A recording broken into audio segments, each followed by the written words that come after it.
Okay, we are live. Good evening to everyone present here. Welcome to the Ideas Dialogue session on innovative ways to reconnect youth with nature. All of us are here because we are all connected by a one ideal climate action. For the same reason, we have today's Ideas Inspiring Dialogues for Environment Action Series, an initiative under the My Future, My Voice campaign by Earth Day Network, where we invite experts around the theme of climate to share their experiences and lessons, to inspire and gain knowledge to lead on environmental issues in their countries and across the globe. We have with us today a distinguished panel members, ranging from the field of environmental science, government officials, young leaders, and subject experts. All of us shall be having a discourse on various ways of catalyzing the connection of youth with Mother Nature. Let this dialogue session serve as a beacon of leadership towards steps that help save our ecology. The participants and audiences can put their questions in the chat, and we shall try our best to accommodate as many questions as possible. Saying that, I look forward to the emerging insights from today's discourse. Let me begin with the introductions of all the panel members. First, we have Luis Alberto Camargo, who is the founder and director at Organization for Environmental Education and Protection. Luis is an Ashoka Fellow and young global leader that for over 25 years has focused his work on developing nature based education strategies and transforming education to reconnect children and youth to nature so they can build peaceful and regenerative communities. As I said, he's the founder at OPIPA. He's the director at OPIPA, who is the Organization for Environmental Education and Protection, which has worked directly with over 120,000 children and youth and helped thousands of educators incorporate nature into their work. He is currently the Regional Latin America Vice Chair at the IUCN Commission on Education and Commission. We welcome you, sir. Next up, we have Elizabeth Gulugul. She's an environmental scientist and climate change activist from Zimbabwe. Elizabeth has over 5 years of experience on community engagement and environmental conservation. Currently, she volunteers for African Youth Initiatives on Climate Zimbabwe as the project manager. Her goal is to target young people in those communities to be innovative and consider green businesses as the nation is also focusing on building a green economy. She is also passionate about women involvement and participation in critical climate change decisions, policy, and framework is one of her particular priorities. Her vision is to have a group of youth from Zimbabwe that are aware of the effects of climate change and are capable to offer solutions by 2025. We welcome you, Elizabeth. Hi. Next, we have Mr. Shyam Dave, who is the WASH specialist at UNICEF. Shyam Dave has been working in the development sector for over 40 years, amassing a rich experience in managing developmental programs in WASH and water resource management. While working with the government in Rajasthan, he contributed significantly to eradicating guinea worm disease from Rajasthan. He also led a successful rural sanitation program in West Bengal that resulted in the first ODF district under Swachh Bharat mission in India in 2015. This was declared the global best public service delivery model and was awarded by the United Nations Public Service Award at Columbia, US in June 2015. We welcome you, Mr. Shyam. We look forward to listening to your insights and gaining a much deeper understanding of your work today. Next, we have Mr. Shwetal Shah, who's a technical advisor at Climate Change Department, Gujarat. Mr. Shwetal has more than 14 years of experience in the field of climate policy and governance, electric mobility, renewable energy, climate finance, environmental management, energy management, and sustainable development. He is also working in the areas of climate change action plan for the state, adaptation and mitigation policies, awareness of the same, and coordinates for matters with the government of India and international organizations. He's an expert of climate change impact studies and a think tank for subnational climate policy. He does a lot of projects with the communities where they turn waste into energy. They focus on green building, on installing solar rooftops to gain more energy efficiency, while they also focus a lot on green startups in Gujarat. We welcome you, Mr. Shwetal, and we look forward to hearing from your expertise today. Lastly, we have Peter Cook, the British Deputy High Commissioner, Gujarat and Rajasthan. Welcome, sir. Uh, Nama- Peter, Peter comes to India most recently from serving as a managing director of the British Chamber of Commerce in Qatar. He has enjoyed a long and varied career in the UK Foreign and Commonwealth Office, having served as a consul general and director of trade in Belgium, the Netherlands, and Luxembourg. He was earlier Deputy Consul General in Istanbul and a Deputy Director of Trade and Investment in Turkey. He has also served in Denmark, Barbados, Qatar, Guyana, and the UK mission to the UN in New York. We also had a chat with Mr. Peter Cook on Gujarat Youth Conclave. That was not just a week or two ago, and he spoke really brilliantly about having more women participation in STEM. So I look forward to similar deep insights onto climate action plans as well as incorporating youth with the environmental actions. Um, with that being said, we were waiting for Mr. Madish Parikh. Since he's not here, let me begin with sort of some panel questions, general questions to move around, and then we'll see how that goes from here once he joins. Just a second.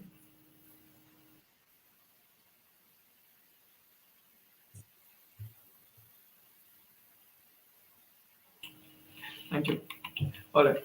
My first question is to Mr. Luis, and once he takes up the question, everyone can just sort of have a discourse around a similar topic if they wish to comment upon it. My first question is to Mr. Luis Alberto. In a world where people are keen to become a part of the ever changing and ever growing industrial enterprise, how important would you think it is for an individual to get educated about climate science and its impacts and how that can drive them forward? Thanks, Manav, and welcome. Or I'm really happy to be here. So, good morning in my case, good afternoon, good evening to all of you, and thank you for the question. I would start by answering that all education is critical at this moment. And more than education, I would shift it to learning. I think we need to think about learning as something we all have to incorporate. And in terms of climate education, I think the shift of understanding climate education in a broader sense. So, how are we going to understand the importance of climate within living systems, um, and how living systems interact with climate systems, and how climate systems interact with human involvement and development, in order so we can understand, you know, the role humans have in climate and in living systems. So I do think it's critical of importance to start moving towards living system education that allows us to understand climate change in a more holistic manner, in such a way that we can activate understanding our role within living systems, our capacity of a different type of leadership. So it can be called transformational leadership or regenerative leadership, but it has to be activated in a leadership that allows us to build the world we really want to see, not the one that just happens. And in that sense, understanding that climate change is almost a mirror to planetary health, it's a really important thing to understand the connections, and the connections that we see in climate change and what's happening in living systems and in our planet's health. Talking about planetary boundaries and other ways of looking at the planet. And in this, climate education becomes fundamental to inspire climate action. And going beyond climate action, I would say just action to build a culture of care in the world in such a way that we can actually integrate our actions into synchronization with living systems. And that ultimately will synchronize us into climate and synchronize us into the capacity of having a world where all life can thrive together, which is something we have actually fractured right now. Thank you.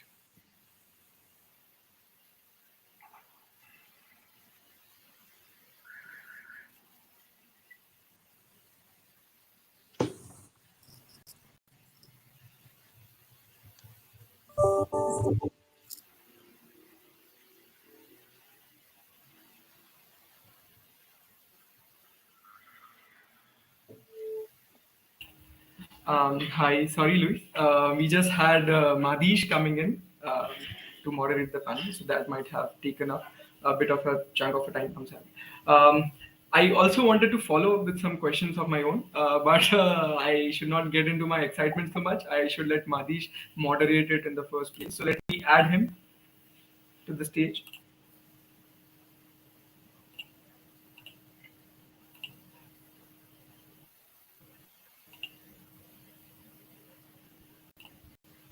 Yes, he's here.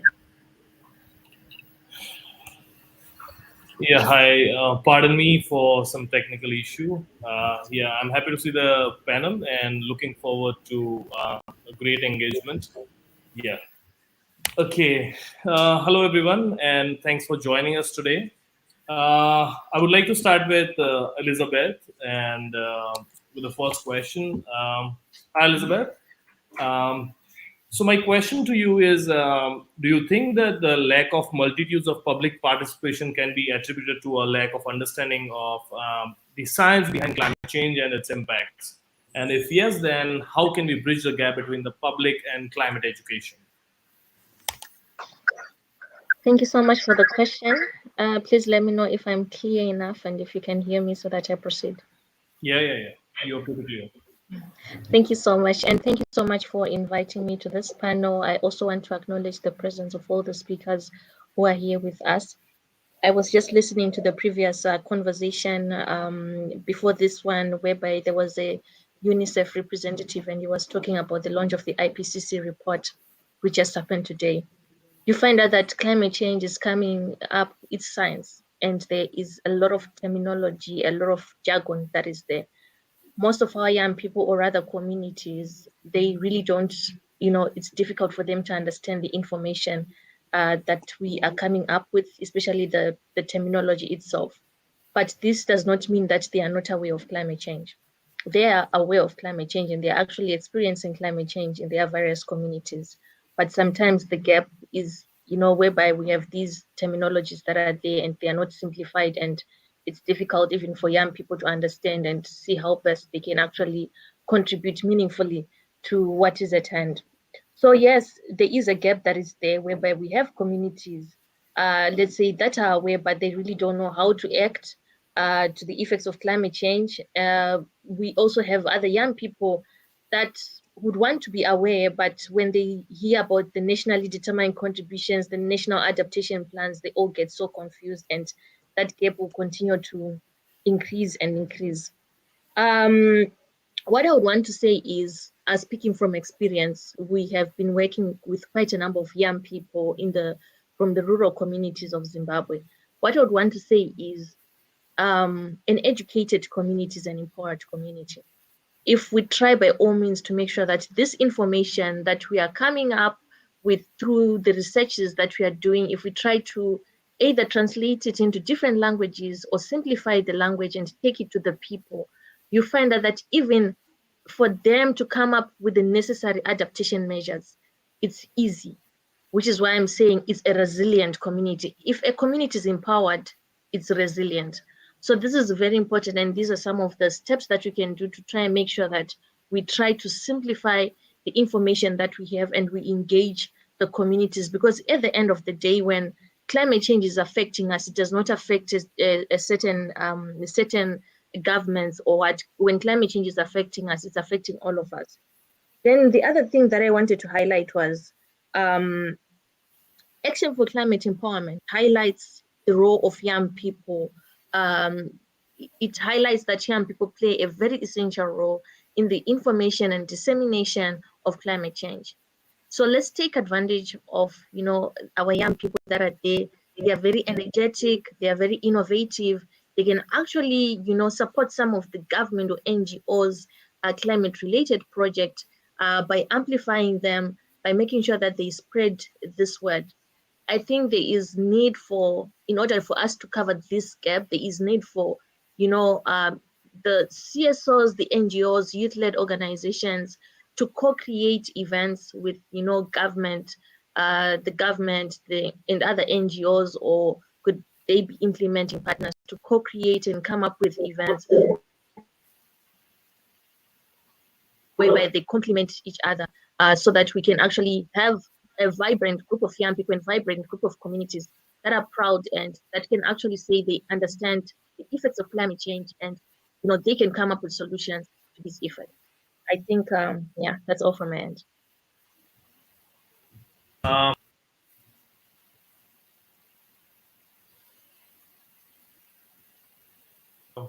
Yeah, sorry, I was on mute.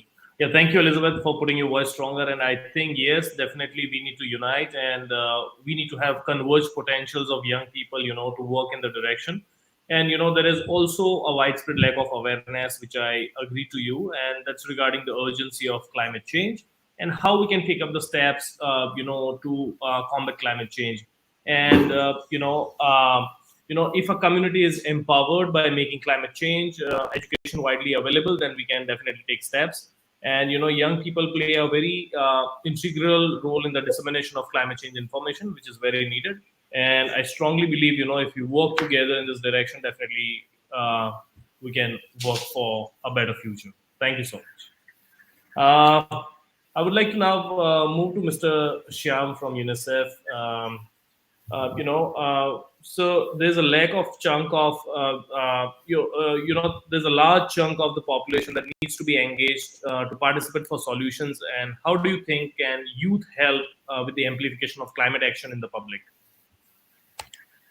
So, good evening, all, and thank you for inviting in this important ideas exchange dialogues on environmental issues, and particularly suggesting actions how youth can play a role.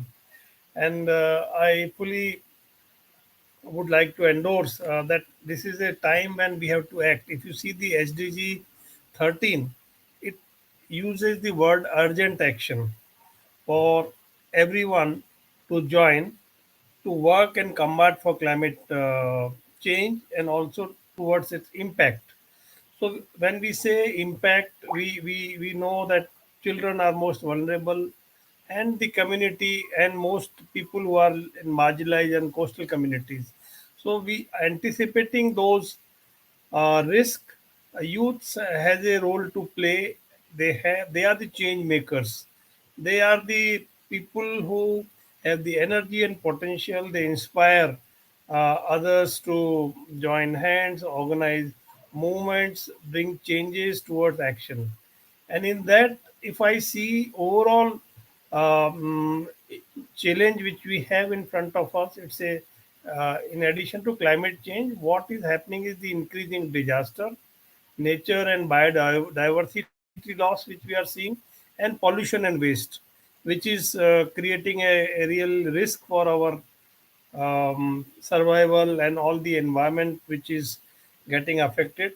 Now, starting from what youth can play the role, we envisage targeting children, youth, adolescent participation in the process, right from school age, where what is the clean and green school, what kind of environment we all should protect and give for our future generation, what is the importance of the waste management, and also grey water management, plastic waste management, all these things which are coming in our environment and which are creating problem.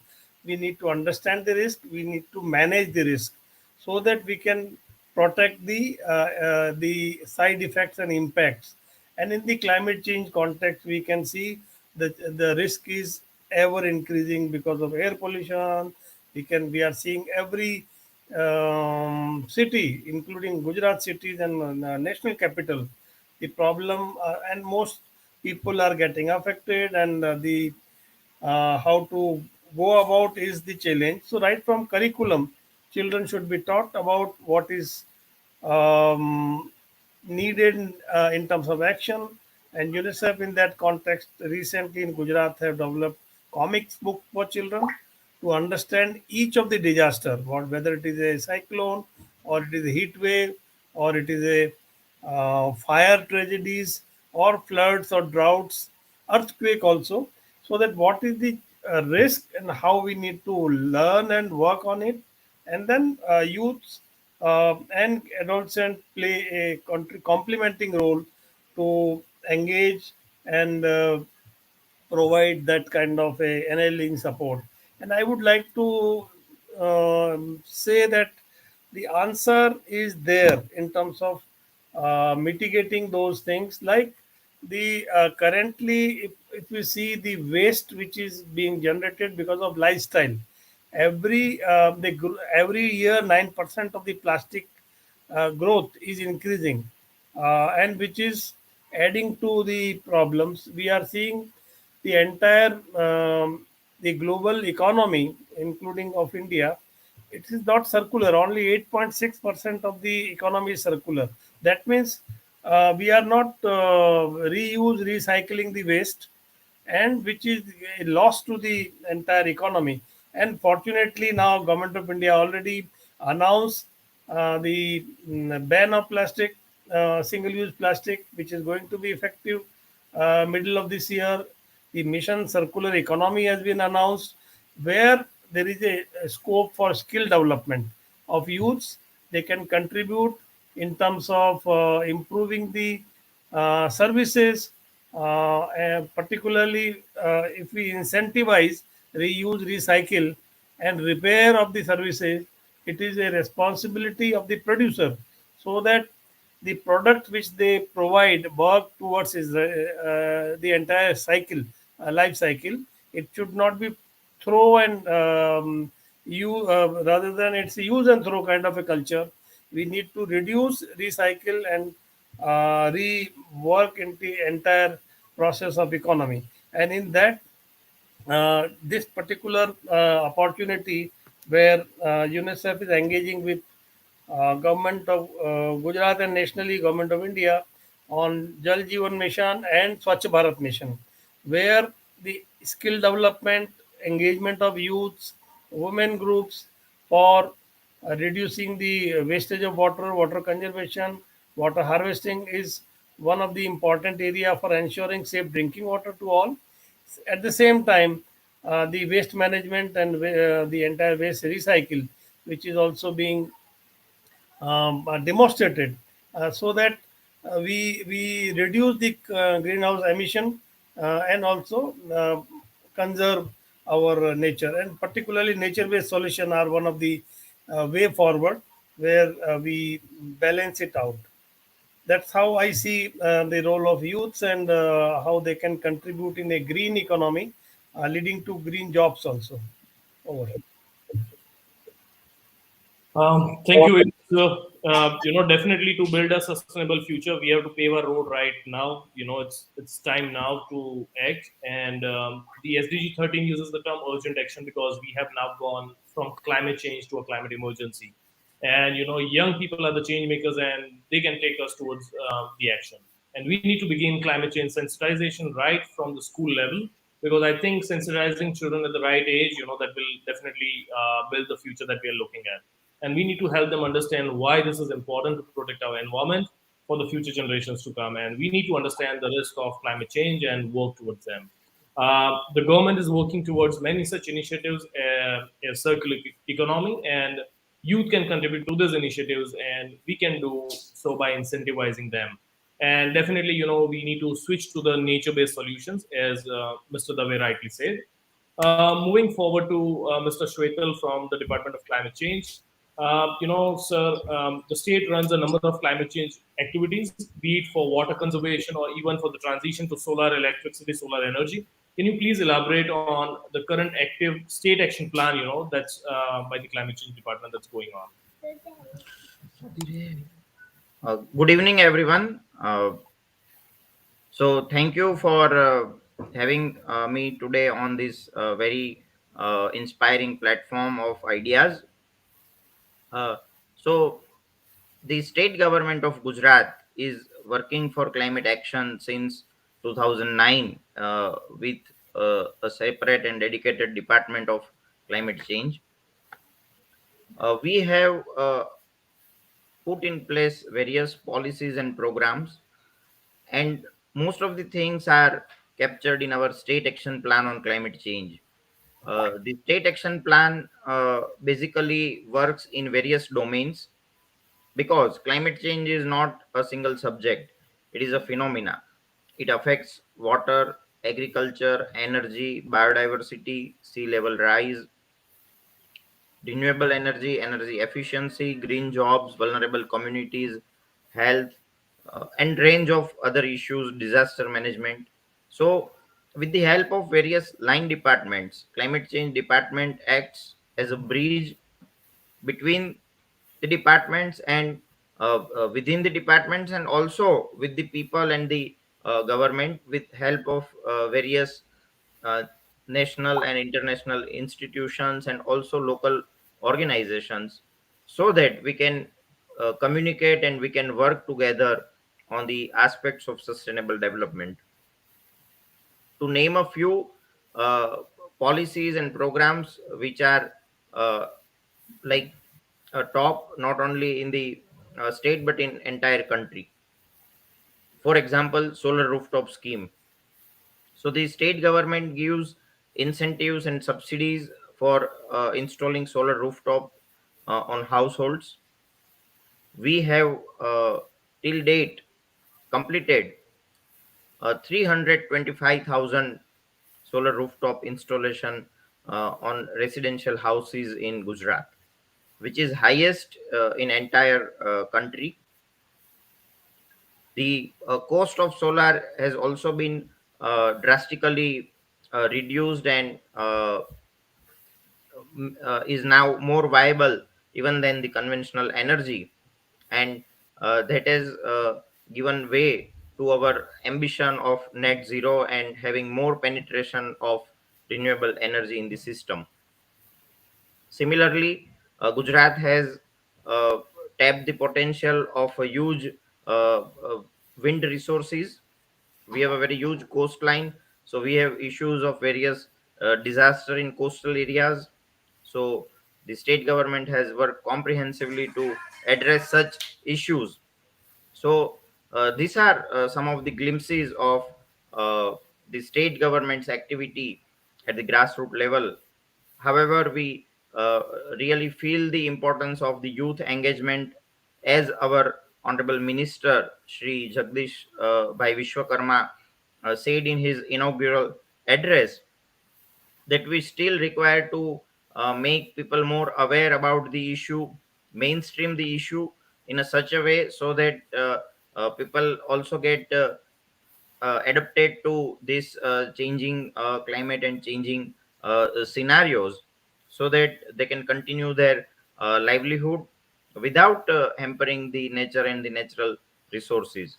So this is basically the ideology and the things that we are practicing in Gujarat, and we are fortunate that we have so many partners, and recently we had a very good gathering in Ahmedabad, and Mr. Peter Cook, Mr. Dave, and other people were there. So we have uh, declared our strengthened relationship with such range of stakeholders. Uh, Thank you, sir. So, yes, climate change, affects our world in a lot of ways, and we need to work towards the sustainable development. And solar power is a wonderful natural resource that we can harness, especially for a country like India. And the state government of Gujarat is capitalizing on solar panels in residential and office buildings, which is leading in the country. And as per also the honorable environment minister's remarks, the youth engagement is very important, and we still need to make people more aware about the issues and mainstream understanding on the issue of climate change. And as the honorable minister, rightly said, the state government is working in the direction of making climate change as a subject. I think that will definitely bring a lot of sensitization and change, and that we very much look forward to have. Okay, so I would like to ask Mr. Peter. As the problem of climate change is a global one, how do you think one can associate countries fight against the problem in a collaboration, and how can these national ties be leveraged, Mr. Peter? Thank you. Thank you very much, Madish. Thank you to all the previous speakers. And let me simply congratulate you for this lovely event. I'm glad to join a panel to try and talk more about this, because I think that is one of the key steps that we all have to take.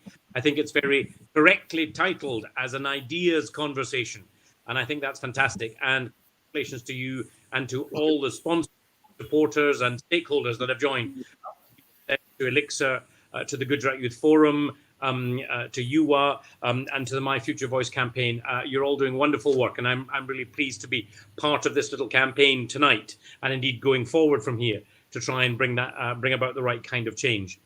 Let me say to all my fellow speakers, Louis, thank you very much indeed for leading us off. I agree 100%.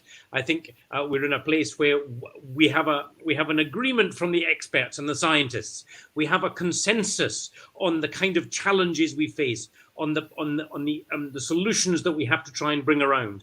And I think we're beginning to see that consensus, that alliance of ideas come together in quite a powerful and profound way. And I'm pleased that it's not owned by any one particular country or one particular state. It is very much a union of peoples across the world. We're all identifying about this global, how we come together.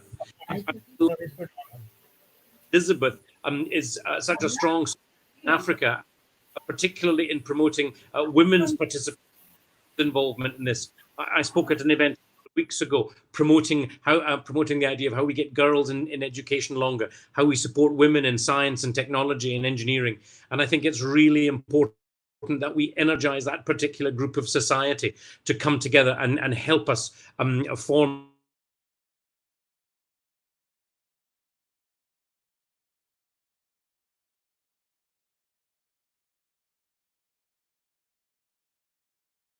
policy in this area.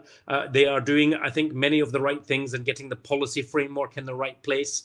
I think all of that is happening. And so I really want to touch on three things, if I may, to answer your question, Madish. I think the first thing to say is that the international community came together in Glasgow at COP26 back in November. Glasgow is my hometown, so I feel particularly connected to this particular COP. Because I think of the progress that we were able to achieve, and I feel very proud that we managed to come such a long way. It was not as far as some wished, and I do understand and I recognize that, but I think it was nonetheless quite bold.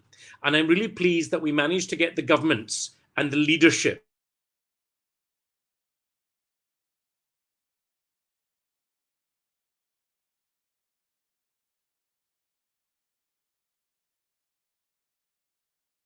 whether it's on the energy challenge for the future, whether it's on transportation and how we can move around the planet in a healthier and safer and more sustainable way that doesn't damage our society, our environment, our community. And I think we wanted to talk about how we can balance out the inequalities here, because some countries have contributed very little of the pollution that is causing the great environmental challenge, and yet they're having to bear too tough a burden on the impacts, on the resilience. And I'm thinking very much of countries in this region, some of the island states that suffer terribly from rising sea levels and storms that threaten their entire livelihood, their entire future. So I'm particularly, I think it's particularly important to recognize that I think the international community is coming together. I think it's been far too slow. I am pleased it's slowly making the change now, but even the fact that we have such international representation tonight is a good thing. So I do see that the scientists, the experts, the leaders are beginning to coalesce around the solutions here. But I think what we still lack is the action, is the drive, is the push for change. And I think that push for change is not just down to a government. And I'm sure Lewis and Elizabeth and Shwetal and others would all agree, it can't be down to one individual. It can't just be down to one NGO. It can't be down to one organization. It can't be down to one particular country. It has to be done by everyone. We all have to be passionate about this. We all have to take our own individual responsibility to make an impact and to do better. It's our planet. And it's important that we fix it for our generation and for future generations. I don't want my children growing up struggling to breathe the air. I don't want my children to grow up not being able to find clean water to drink. We have to do this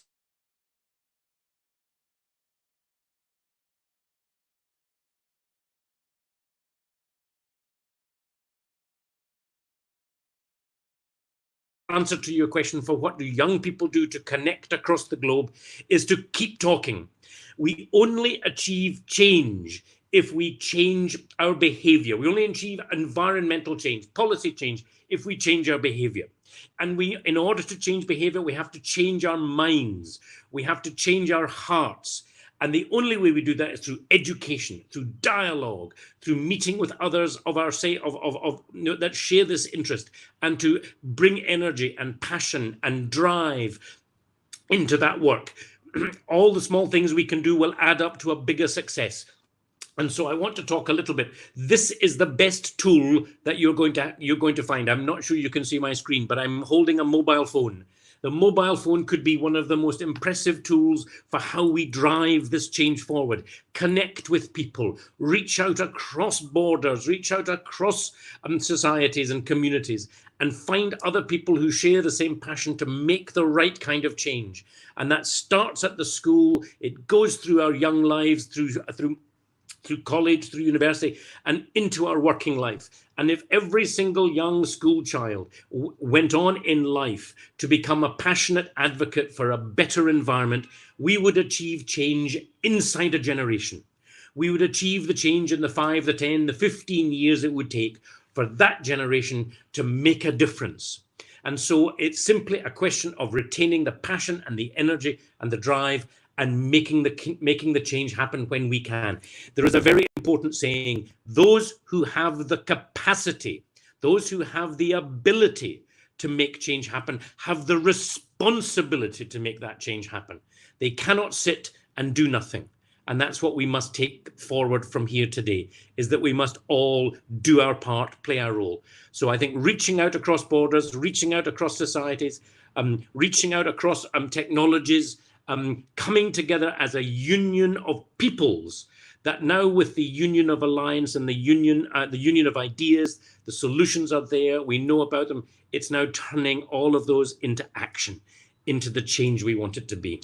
So my plea, it's a little call to action, is all to engage and all to do better. And let's go and try and take that out to the communities in which we live, in all the corners of the world, and see if we can try and make that difference. Madish, thank you for asking me to come along. I've really enjoyed being with you. I look forward to questions and any other bits. Thank you so much. Yeah. Thank you, Mr. Peter. The two keywords, what I would like to take from your address is self and change, And here I would like to quote Mahatma Gandhi. He rightly said, be the change that you wish to see in the world. And I think, yes, definitely we need to start with the self to see that happen. And the issue of climate change unites the global landscape, as you rightly said. And COP26 was a great forum to engage the senior leadership of our nations. And that is what climate change requires: the involvement of senior leaders in setting ambitious targets and devising policies to work towards them. And pleased that the international community is coming together. Climate change requires bold collective action, and it is not just down to any one government or community. We need to build a better world for the future generations to come.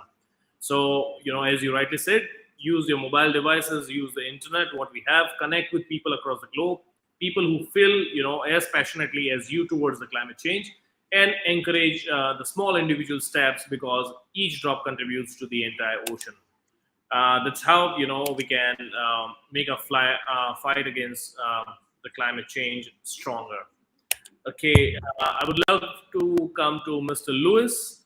I would like to have your insights on many new measures are being taken up by different sectors in order to reduce their greenhouse gas emissions. How helpful do you think it is, and how can the people assist the restoration of a healthy environment? Thank you very much, Manish. I would like to start with a comment to Peter's intervention, because I love, the focus, but I think there's one aspect that is critical. We need to move the youth movement from resistance to action. And I think this is one of the key aspects that is right now, an issue in the world, because we have spent too much time resisting. And when we resist, we don't act propositively to build the world we want to see. So my invitation in terms of action is moving beyond resistance, and let's build the world we want to see. Let's stop pushing back and let's start building forward. And I think that is a powerful action. And that is related to what, Manish, you're asking me. I think, many actions are being focused at reducing CO2 emissions. And I think that is an important part of it.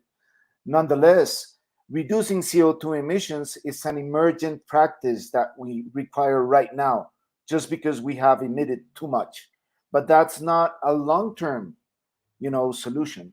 The solution is changing the way we act, the way we engage with the world, with nature, with others, and with development.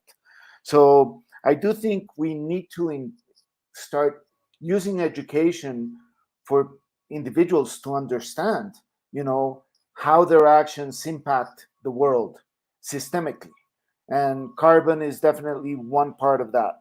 So living in a, let's say, low carbon lifestyle, it's actually being starting to live in a respectful lifestyle. And sorry if you hear sirens around me. Um, and that means that as we reduce our carbon footprints, we also change the way we relate to development. We relate to our expectations of success, of wealth. So, changing from wealth in money or accumulation to wealth in well being.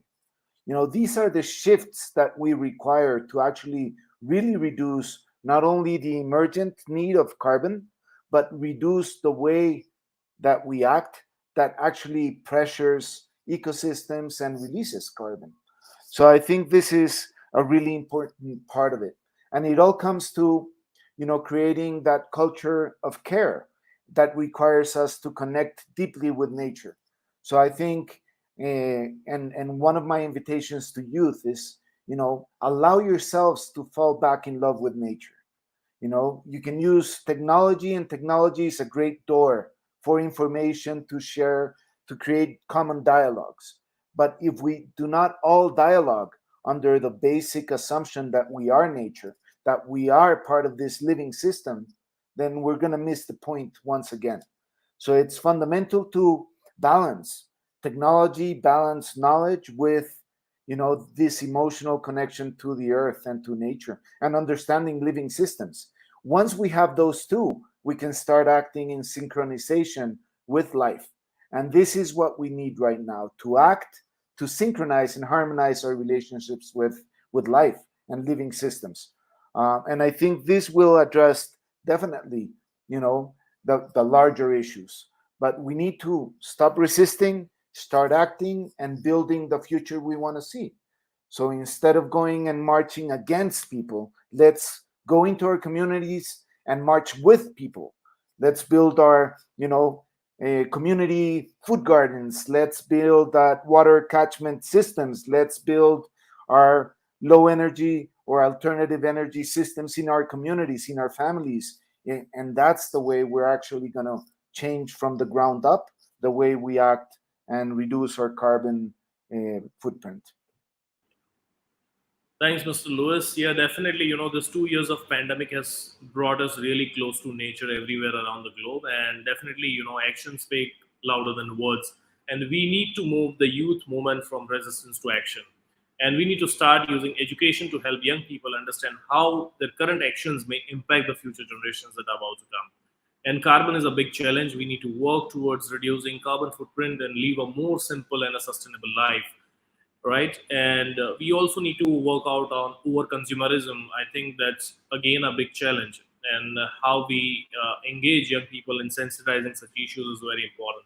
And we need to act in ways that do not put pressure on our ecosystem. There needs to be a strong culture of care towards nature and compassion, care towards conservation, preservation, to work towards the restoration of our earth and synchronize life with nature. That's how I would like to summarize. uh, Now I would like to move to Elizabeth. As we see that young people are the driving force for change, how do you think, youth participation can catalyze innovative solutions to climate change? Thank you so much for that question. I so much want to agree with what Louis just said. He just reminded me of the ecological minister of Italy, Cingolani. He always says from protest to proposals. So I totally do agree. And thank you so much, Peter, for those great inputs that you highlighted back then. So I just want to say that there are a lot of innovations that could be available, in as much as we are in a crisis. But young people should take this as an advantage and try to make use of, the opportunities that are there. One thing for sure that I would want to say is still, in as much as we are in a crisis, there's still need for the youth to be, there's still need for capacity building for young people. There's still need for, an investment in sort of like skill sets for young people so that they can be innovative. One of the outcomes of COP26, which happened in Glasgow last year, there was sort of like a consensus was sort of like reached in terms of Article 6, which talks about carbon markets and carbon credits. Now, if we now as young people now we want to put it into action, it's sort of like very difficult to put it into action because already that information we don't really understand what it means. Last week we're in a conversation where we're talking about carbon markets, carbon credits, how young people come on board when it comes to carbon offsetting. So there are a lot of innovations that are around there, but most of the times young people are failing to reach their maximum potential because they just don't know the information, they don't know where to get the information, and they are lacking support. um, Quite a number of innovations that young people are taking part, especially in the waste management sector, whereby they are reusing and recycling waste. This is quite a good initiative. Also considering that waste itself contribute its percent to some greenhouse gas emissions. We have a number of young people that are taking lead in climate smart agriculture initiatives, since agriculture contributes to 24% of our greenhouse gas emissions as well. So you see that it's very broad. In terms of renewable energy, we cannot talk about 1.5 reducing our greenhouse gas emissions and being within 1.5 without seeing the opportunities and the opportunities that are in the energy sector, even when it comes to e-mobility. All these all these projects are projects that can be youth-led, or that are projects that actually young people can come up with certain innovations and interventions so as to reduce our greenhouse gas emissions. I think we need to continuously create safe spaces for young people. We need to continuously have a lot of innovative hubs for young people so that they can come up with these ideas, they feel safe, and of course, we cannot talk about all this without mentioning issues to do with access to finance so that their innovations or their startups can be supported as well. So this is quite important. And also to young people, it is always good for us to document our work. If you have your innovation, it's always good to document your work so that when there are investors, it's always easy to show the work that you have documented, that you moved from point A to point B, and this is the solution that you are tackling, and you feel like your innovation is in line with. It could be renewable energy, it could be waste. So yeah, I think this is what I can say. Yeah. Thank you, Elizabeth. And yes, there is a need for capacity building of young people, and education is the first step, in doing that. And young people want to take action, but lack avenues of support. So we need to figure out ways how we can build such avenues for the young people and create an opportunities.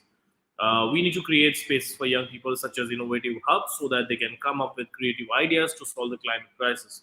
We also need to empower them with the right finance to help the vision come to life. And I think these are certain ways what Elizabeth has rightly stated. We can work forward, way forward with young people in bringing a change.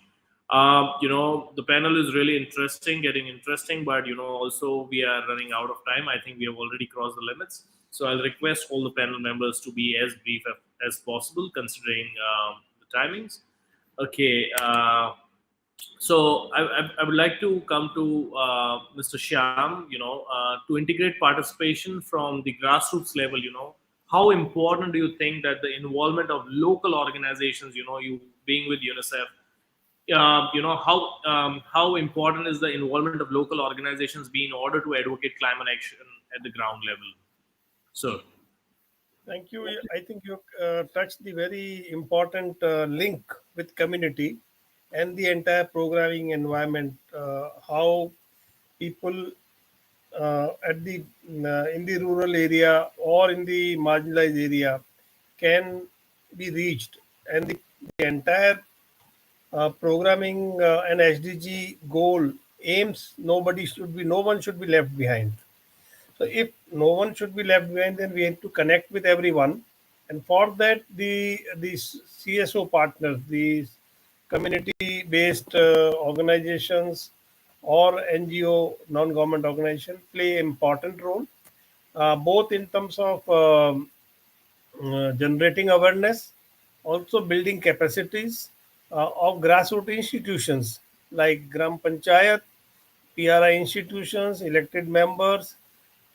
We have many organizations like self-help groups of women, those who are contributing day in, day out in the entire process of water management, waste management, even the entire, you can say, the economy, which is rural economy, which is governed by our the cattle which are producing milk or cow dung. If it is properly channelized in terms of waste to energy, you can see their role, and all these things are linked when you build their capacity or skill. Then the CSO partner has an important role. We have success stories in Gujarat and outside, where the CSOs has demonstrated successful models on the soakage pits, magic pits, compost pits, biogas linked toilets, all these things which give a kind of a inspiration that how we can make our immediate environment clean, community facilities which are managed, even the community toilets which are there. If a community group is taken the responsibility, because everything cannot be done by government, there has to be a complementary support, and in that the CSO partner has played a role bridging the gap between the community and the entire institution which are providing the services. So the ownership increases when you are with them. Skill is enhanced through partners.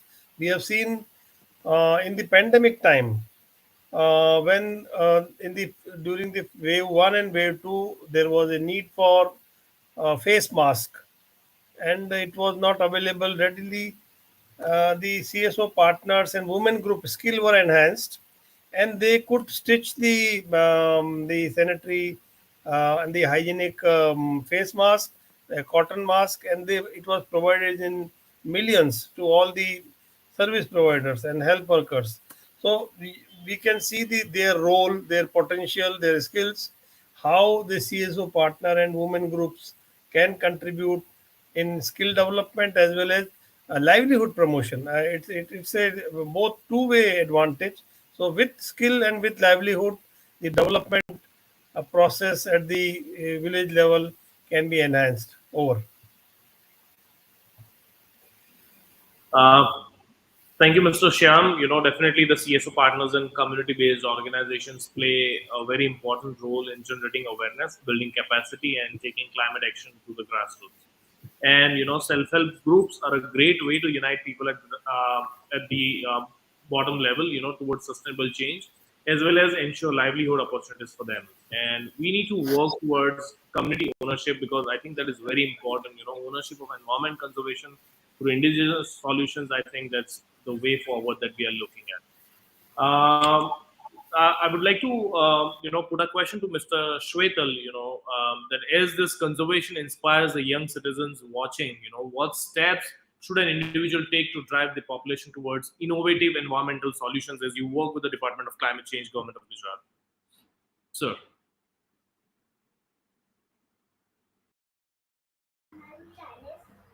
Innovation is very important, and youth can be catalyst and can moderate innovations in various fields. And believe me, whatever new startups and innovation that we are getting in Gujarat, more than half of them are into green and clean technology. So climate actions at grassroots level, climate actions with community, and climate action to solve the problem of day-to-day life are being now addressed through the innovation and action at the grassroots level with the help of a new way of entrepreneurship, livelihood, and youth engagement. So in Gujarat, we have student startup and innovation policy, and government of India is also providing incubation support through Atal uh, Tinkering Lab and other initiatives at various level, from high school level to college level and the university level, and also to the people who are into business and are of age less than 35. So various support systems are created. This year we have increased supports to green startups which are working either in renewable energy or in electric vehicles, charging infrastructure, on recycling, waste management, agriculture, water conservation, and things like that.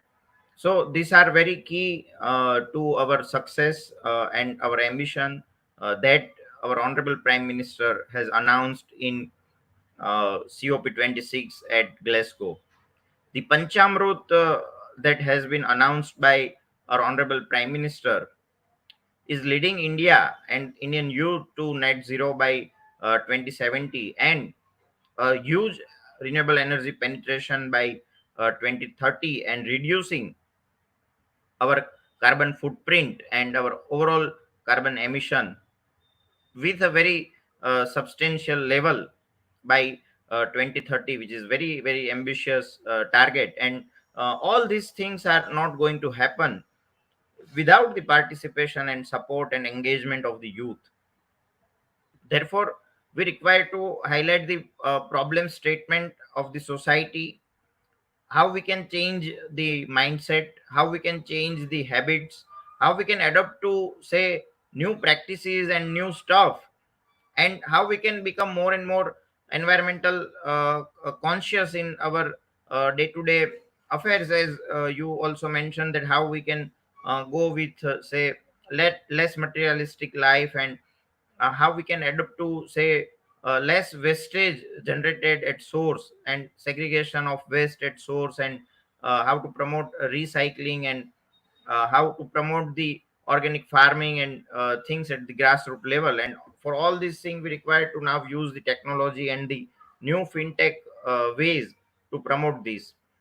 And I'm sure that with so many new ideas coming in, we are sure that we are going to achieve all these targets that our leaders have announced. And the youth is working comprehensively in these areas.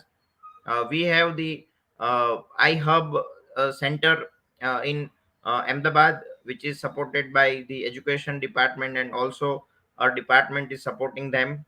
So they are bringing and creating a platform where mentors can give ideas and solve the issues of the new entrepreneurs and the startups. And the industry academia collaboration is also happening, and our department is engaging all 91 universities of the state to promote such practices.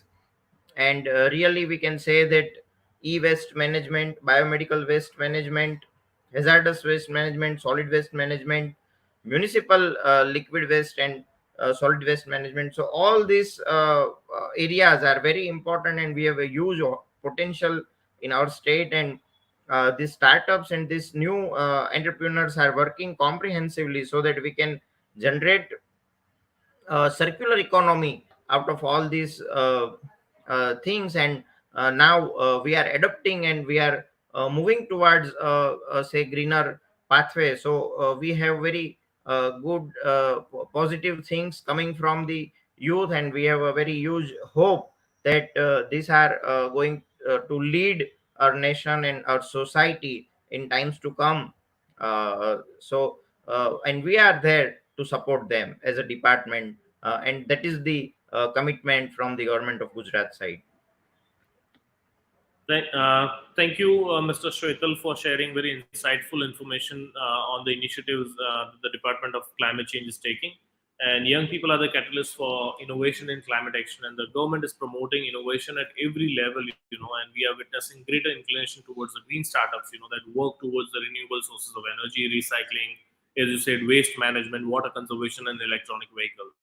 And industry academia collaboration, I think that is taking place in the state, as academic institutions are the best catchment areas to engage the young people. And the honorable prime minister has set 5 ambitious benchmarks at COP26, with the set targets to achieve by 2030. And these benchmarks require the support of youth and civil society organizations. Now, I would like to move to Mr. Peter Cook. I would like to ask you, sir, what is the role of young people globally for innovative solutions for climate change, and how can bigger platforms such as think tanks, national administration, and transnational representation assist in that particular direction?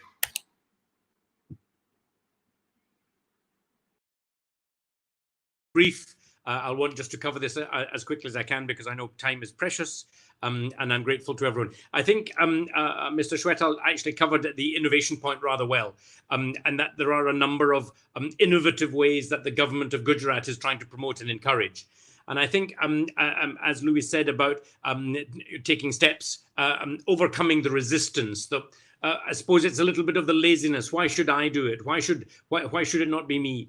I think the innovation here is simply to take up the challenge, and do something positive, and take your friends with you and engage them so that we can try and get that initial. It's always like trying to get into first gear in the car that is the toughest. And if we can get into first gear on this kind of campaign, we will really make a difference, because second gear is easier and third gear is easier. And all of a sudden we can really move at speed.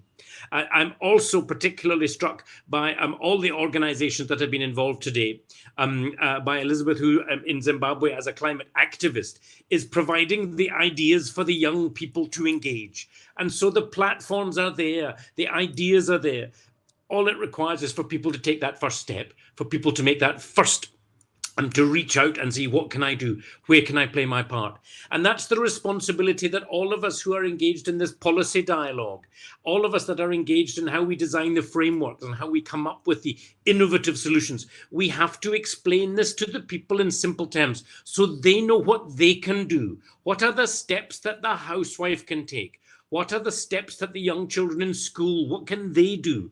And I think it is our responsibility as actors, as NGOs, as activists, that we have to explain how they can play that role, how they can make that first step, because there could be a lot of confusion in people's minds as to what to do.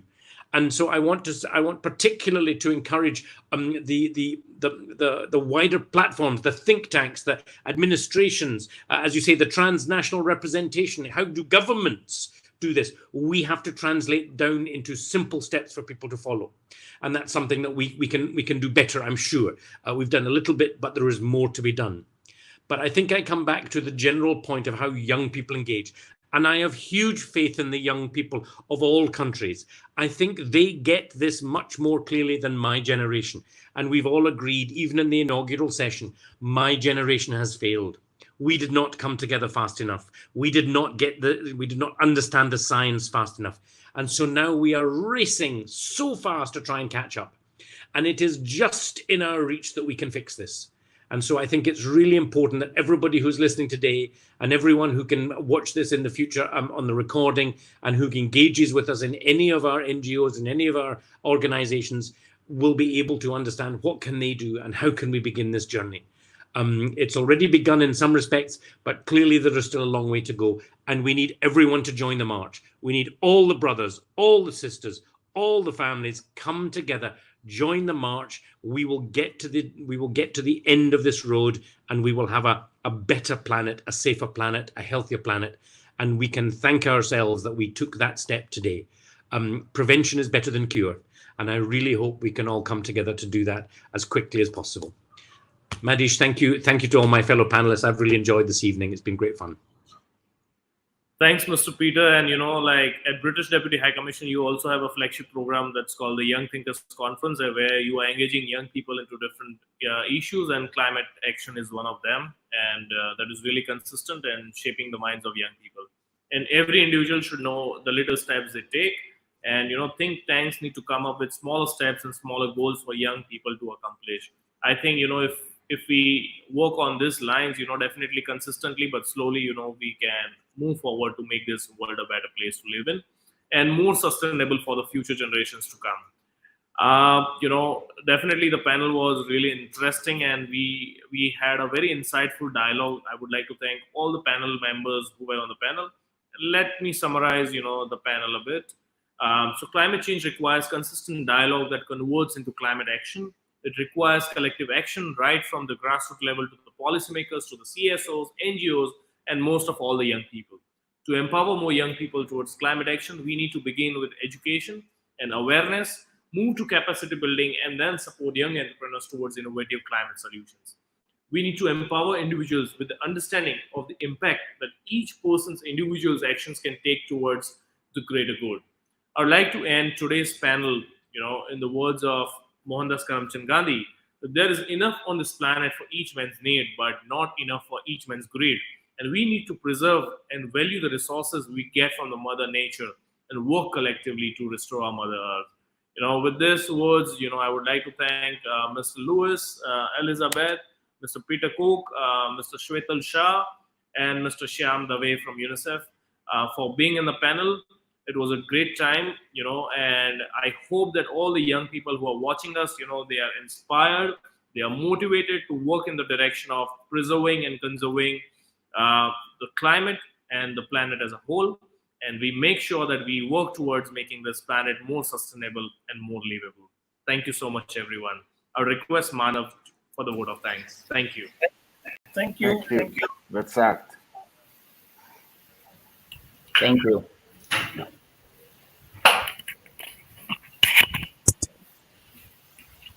Yes, thank you so much, Mr. Harish Parekh, for moderating this event so flawlessly. We shall move over to a more formal vote of thanks, apart from all the stakeholders that Manish has already coordinated. First of all, I would like to formally thank the campaign My Future, My Voice, through which the ideas, the inspiring dialogues for environmental action series that we had today was made possible. Moreover, I would also like to thank the organizers of the Ideas event. They are Earth Day Network, Gujarat Youth Forum, Elegis Foundation, Yuva, and UNICEF India. I would also like to thank our inaugural session speakers, Mrs. Karuna Singh. I would like to thank Honorable Minister of State, Sri Jagdish Bhai Vishwakarma, who is the Honorable Minister of State, Forest, Environment and Climate Change from the Government of Gujarat. I would like to thank Mr. Tom White, Chief of Emergency and Disaster Risk Reduction at UNICEF, for his special address to the people. Moving over to the panelists, my special thanks to Mr. Peter Cook, Mr. Luis Alberto Camargo, Elizabeth Gulugulu, Mr. Shyam Dave, Shwetal Shah, and our moderator, Madish Parekh. I hope all of our audiences had a great and insightful session, and we take away something or the other for ourselves and learn how to be more participative in a more communal spirit, become community engagers, and work for climate action for the future. Thank you, everyone, for this wonderful panel session tonight. Have a great night, everyone. Thank you so much, everyone.